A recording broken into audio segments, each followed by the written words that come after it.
एक बार फिर लौट आया है कोरोना। नमस्कार दोस्तों, मैं निशा आईटीडीसी न्यूज़ के साथ। इंदौर शहर में इन दिनों कोरोना वायरस के संक्रमण में तेजी से फैलाव देखने को मिल रहा है।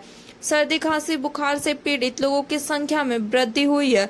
निजी अस्पताल में एक मरीज को कोरोना पॉजिटिव पाए जाने के बाद उसे वही अलग वार्ड में रखा गया है और एक मरीज के मामले का सामना एक लैब सेंटर की जांच से हुआ है। सूत्रों के अनुसार एक मरीज नीमच से आया था जिसकी जांच में कोरोना पॉजिटिव मिला, उसे होम आइसोलेशन पर भेज दिया गया है।